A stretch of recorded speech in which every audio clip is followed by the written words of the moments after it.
going to go to our first audience question now. This is where the fun bit starts. And I believe we've got Jeremy up first, who's got a question for you guys.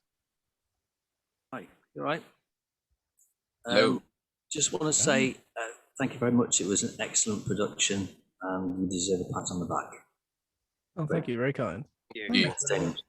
A question is, what sort of involvement did Peter Purvis have in the production? Was it a sort of advisory or was he just there just to watch? Well, he was our master Twitter breaker. I guess his key role was to tell the world about it on Twitter, slightly ahead of when we were going to do that, but that ended up working quite nicely for us. He was just a fantastic advocate. I mean, he's so passionate about it. He was so into it. You know, he came down, I mean, part of the project is it's to help our students understand the difference between how you make TV now and how you made TV then. So, you know, during the week, we had like a Q&A session with Nick Briggs, Edward D'Souza and Peter Purvis, for example. And so he contributed to that. So he just basically opened people's eyes to how production used to be as a way of comparing it to how it is now. And his enthusiasm and support for the whole production, was infectious, and it started then when he arrived, well, on his way down when he was tweeting about it, and then when he was with us, and then afterwards, and he's been a great supporter and still in touch with him, and he brought that sort of credibility in a sense to it, just as Nick Briggs did, just Edward D'Souza did. They're all links to real Who. And they sort of make it sort of tangible. It's not just like a little project in a room somewhere.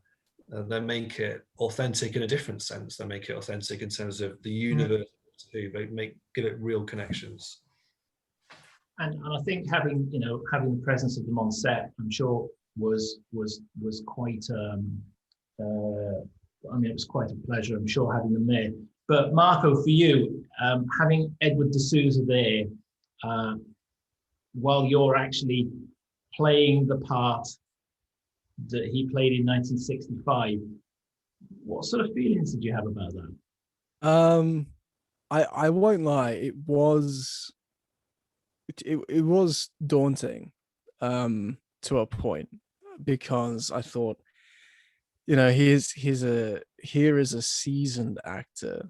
Not only that, he was there, it's his role, it's his character, but it also it was quite freeing in the end, because he sort of gave it, like, him being there, him being so generous with his time was a blessing in of itself. And then to have him almost formally sort of bless me, and sort of say, you're doing, I like what you're doing, kind of thing, was wonderful and amazing. And he was just, he's just a lovely guy, and it was a real honor and a privilege just to get to meet him and to have him. All three of them, Peter Purvis and Nick Briggs and himself, all three of them were there watching I believe it was the interior rocket scenes. And that was quite fun in and of itself, because not only were they there, which was daunting but exciting, but we must have had, I don't know, 60, maybe 100 other people on the raked seating watching as well. So again, it really felt like theater. And once you sort of go, okay, you just have to do it, right? It actually was wonderful.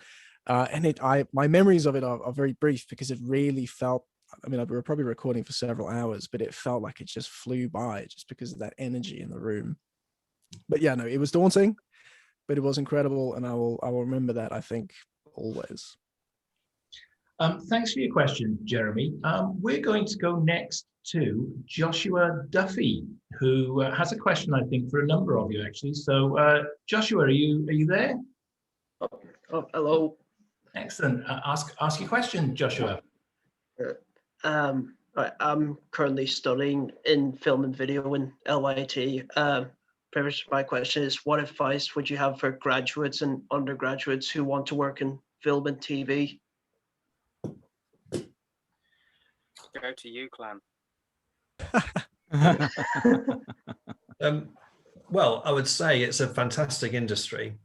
It's very exciting. There's a load of competition. You've just got to keep going at it. You've got to just keep going. Do whatever you can to kind of get a foot in the door.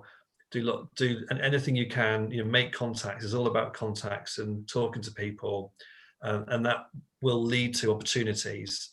And you never know where the next opportunity will lead to. So you have to have confidence in yourself, and talk to people and make those links, and one thing will lead to another. And good luck. And I'm happy to talk offline if you want. You can send me an email or something. I'm always happy to help people who want to get into that industry, because it's a very exciting industry, and we are very good at it. In the UK, this is what we do. We do it very well. So, good luck. Is there any advice from any of the other of our guests this evening? Gary, Dan, Marco, do you have anything to add to that? Yeah, no, I just say, as someone who's still on that journey, like, I can't say like this is exactly how you do it, but what I would say is that the advice you tend to get given is just talk to people and network. And networking is terrifying. But as soon as I realized that everyone hates it equally, including the people you're talking to, it sort of kind of loosens things up a bit, because it's like, it's just how it is. So go shake the hand, COVID safe though, and just talk, and then get emails and chat. And lots of people I found are just very, very happy to just respond to an email, or they won't. And you go, okay, fine. I've lost nothing. So yeah, meet people who are in the industry, talk to actors, directors, anyone. And then, send out some emails and get involved. But that's what I'd say. Absolutely number one thing is just talk to people. And it has led to things for me. Yeah, Gary, could you add anything to that? Yeah, I definitely agree with Marco. Networking is very important. Get chatting to people. If you're looking to even like making your own work, if you're looking to create a new piece, find the actors. There's so many budding actors out there at the minute, especially in today, who really want to get back into it. So yeah, just keep going, keep making those connections, and continue to make your own work. Anyone else before I throw for the next question? Yes, I have. James, one. yes. As I completely agree with what they've all said. Network, make friends, but also turn up. There's a lot to be said for being there, even if you're not actually doing anything particularly exciting. I mean, for example, my dad came along to the shoot. He was only intending to come along as the driver, but you'd be amazed what jobs happen to, oh, we need someone to do this thing. Who have we got? And then, he ends up in the credits as another Dalek operator because one of the others didn't turn up when it was time to record. So it was quite a nice link to have father and son both as Dalek operators in the 1960s. I can't really add anything from the actor's perspective, but I can from the prop maker's perspective, because I do work in film and television as a prop maker. And it's exactly the same thing. Just network, keep talking to people, even if you're only talking to the head of an effects company about what color they're painting their fence in lockdown. It's still absolutely valid. And in fact, only last week, somebody who I met once 5 years ago reached out to me and wanted me to work on something. So you absolutely never know how the pendulum is going to swing. Just make friends and keep in touch with them, and turn up at the door whenever you can. Dan, just a final word from you, possibly on this one. Yeah, absolutely. I've got all sorts of advice for this sort of thing. I think most important one for me, I mean, I completely agree with everything that's been said so far, but look after yourself, I think is the main one for me, because it's bloody tough. It's really difficult. And there will be times you will think about quitting. There are people that I trained with. I only graduated in 2017, so that's less than 5 years ago. And there are these people who I trained with who they were dead set, I'm going to be an actor, that's going to be my thing. And they've already given up. And that's not necessarily a problem on their behalf, but it's sort of, it's one of these things where these are incredibly talented people who they, in my opinion, just talking to them, didn't really look after themselves, and some of the stresses and strains of this job and this competitive environment and this sort of thing kind of got to them and made them kind of give up either temporarily or permanently on their dream.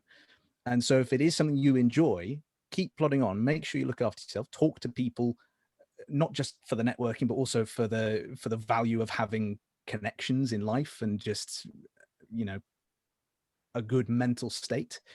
And, you know, do all the other things that I think so many people just take for granted, you know, find your niche, find something you enjoy. You know, I've worked all sorts of jobs, and then some of those jobs have then weirdly had a crossover into work that works for me in terms of performance or being able to further my career in performance. So I worked for 6 months for a Formula One team. And then from that, I met the people who do all their events. And then I now do freelance events for an F1 team, which helps because it's very flexible and you meet all sorts of people doing it. And it's, aside from acting, F1's kind of one of my passions in life. So I get kind of the best of all sorts of worlds there. And that's another thing I'd touch on as well, is that your path will not really be all that similar to anybody else's. Your own experiences in life will shape where you go and who you interact with. And so if you look at somebody else and you want to compare yourself to somebody else, try not to, because the temptation is always there and it's a very easy thing to do, but try not to, because you don't necessarily know where that person has been to get to where they are, and you're only seeing the end result of whatever it is. So yeah, that'd be what I'd say. Just add one more thing to that. I think what Dan said is really, really important. Look after yourself, particularly these days. It's been a very difficult year. You know, well-being is so important, and you know, no one will look after you as much as you can look after yourself. So you do need to do that. That's really important. And the last thing I'd like to say is about not pigeonholing yourself. Like Dan says, you know, try things, and you know, move around, and you'll discover that you like certain things or don't like certain things. It's all part of a journey. What makes you? I mean, Paul Stenton, who I can see at the bottom of the screen here, who played Malfa, and so he's here as well. Paul got involved in the project by researching for me, because he's a big Doctor Who fan, the background to the episodes. And then he ended up playing Malfa, because his background is actually in acting. He's been in Coronation Street, etc. And then he ended up also staying with the shoot, helping us maneuver Daleks around the floor. So, you know, multiple things. You know, he's not one thing, he's multiple things. And so, you know, put your hand at all sorts of things.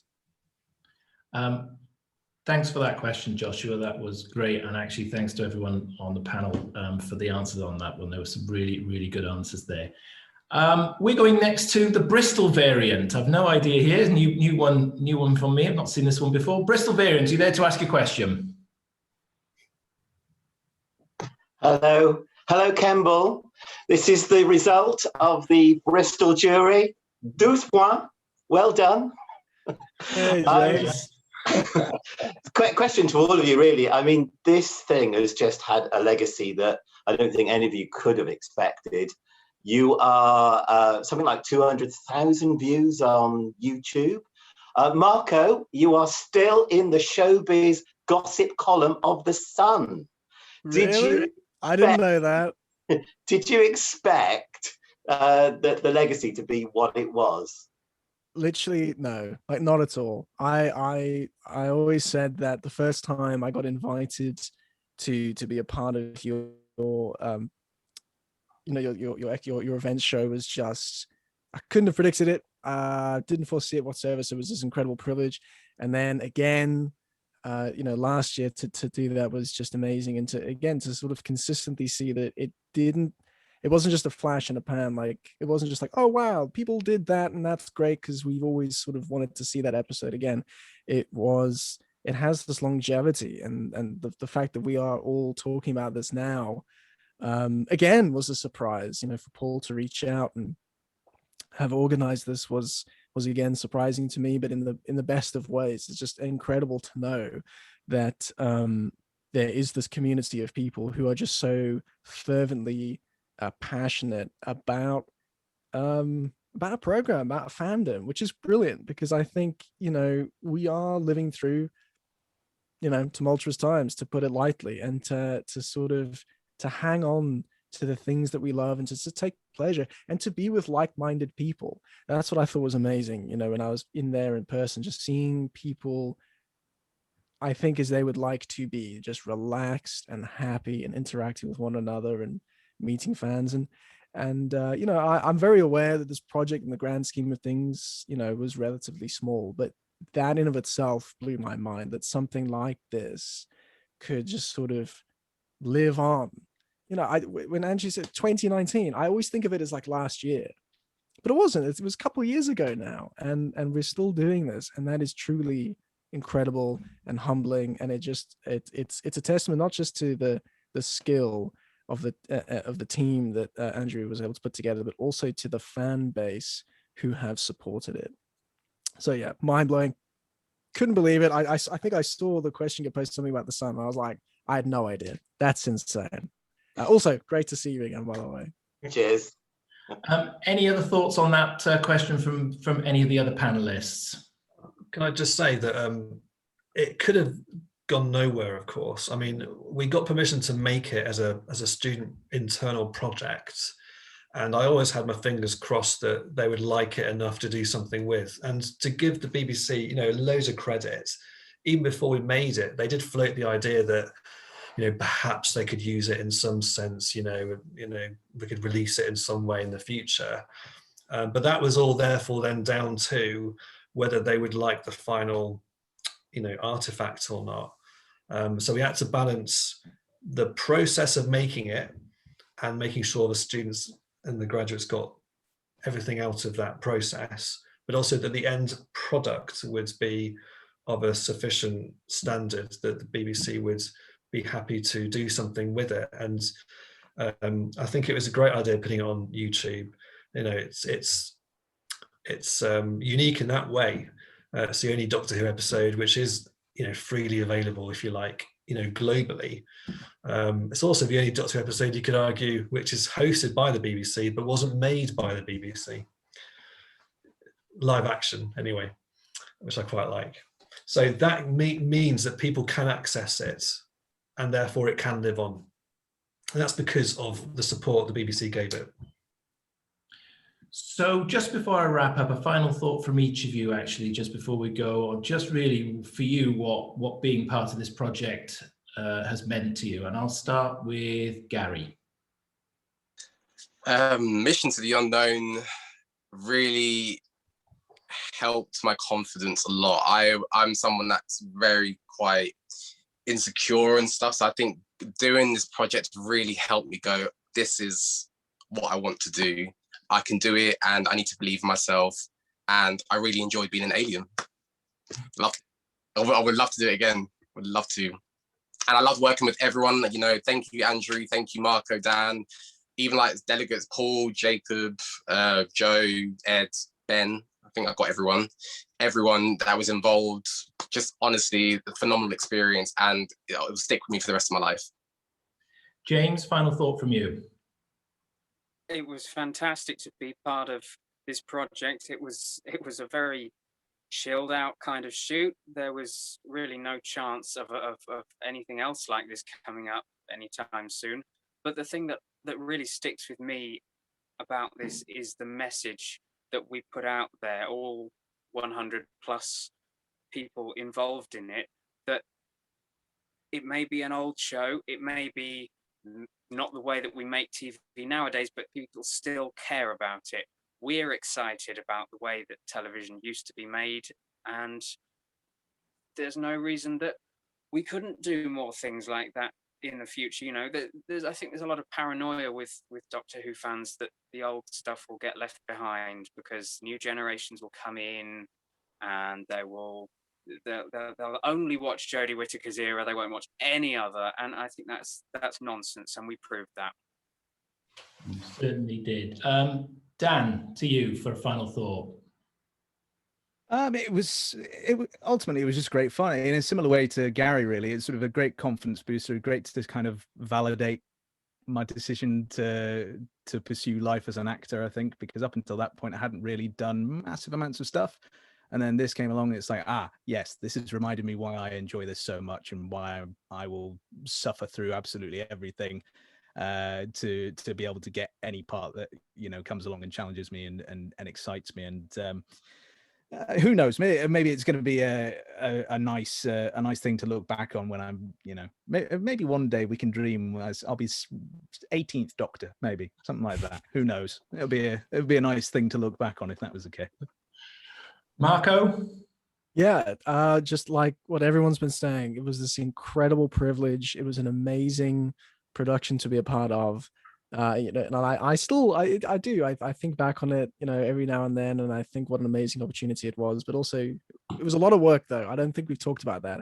It was a hell of a lot of work, and that's just from us actors who turn up and get to take all the credit. But you know, Andrew touched on, you know, the production team, the costume, everything was mind-blowing. And I do remember walking into the space the first time and seeing the rocket and the jungle set and just going, oh wow, this is real. Like this is so, again, so much bigger than I thought. So it was by far the biggest thing I've been involved in so far, and for that I'm extremely grateful. And Andrew, finally, would you do it all over again? Yes. Oh yes. Yeah. I mean, if I think back on it, it was a real sort of highlight for me of my career. I mean, the pride you feel about so many people coming together and showing what they can do, you know, the talent of those people, you know, from my PA, who's here on the call, Alison, props master, you know, to other staff and students and graduates and those industry contacts. We kind of put Preston on the map and UCLan on the map because of what we were able to achieve by working really hard for that concentrated burst of time. And it was a bit of a reaction to the animations, I have to say. You know, the animations exist over here. They're not authentic. They are a recreation of a sort. We wanted to, you know, there's space in the universe for all different sorts of bringing things to life. We wanted to do something a bit different, a live action version to test different models. You know, they always say the Dalek Master Plan is 12 episodes long. It will take years to animate. Well, in 1965, they made it in 12 weeks.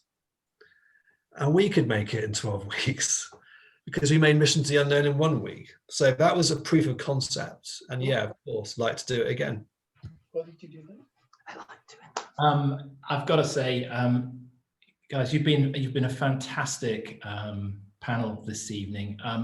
I'd like to add my thanks to you for everything you put into it. There's lots of other people who were involved as well on the call, I understand. So thank you to everyone who was involved. It was an amazing piece of television.